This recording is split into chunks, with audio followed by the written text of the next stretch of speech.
Attention, j'ai ajouté du chocolat en poudre dans l'eau bouillante. Regarde ce résultat. Je vais commencer par ajouter un quart de tasse de chocolat en poudre dans une casserole avec 2 tasses d'eau bouillante et mélanger jusqu'à dissolution. Maintenant, j'ajoute une cuillère à café de sel, une cuillère à soupe de sucre, 2 cuillères à soupe d'huile et je mélange bien. À ce stade, j'ajoute une demi-tasse de farine de blé et je mélange jusqu'à obtenir une pâte homogène.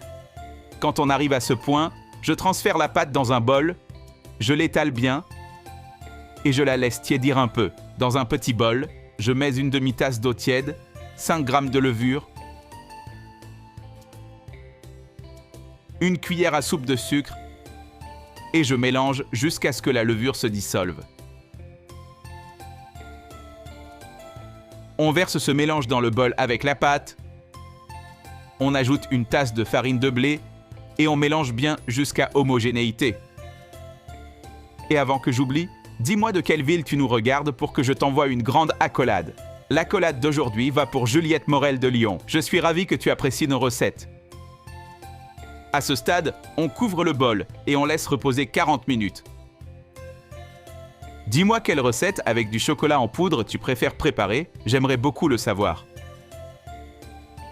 Après ce temps, je transfère la pâte sur la table. Fais cette recette chez toi puis reviens me dire ce que tu en as pensé. Je suis sûr que toi et toute ta famille allez adorer. Et je la divise en 10 parts égales. Avec les mains légèrement huilées d'huile, je façonne chaque part en boule. Voici le résultat.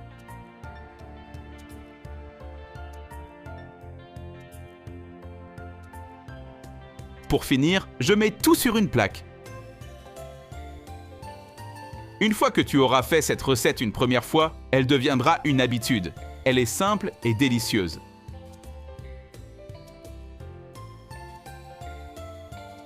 Je couvre d'un torchon et je laisse lever encore 15 minutes. Après ce temps, j'enfourne à 180 degrés pendant 30 minutes.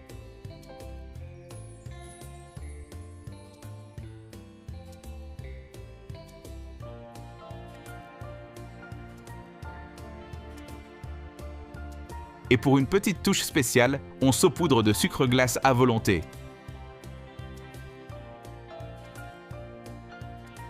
En plus d'être jolie, la pâte devient moelleuse et très savoureuse.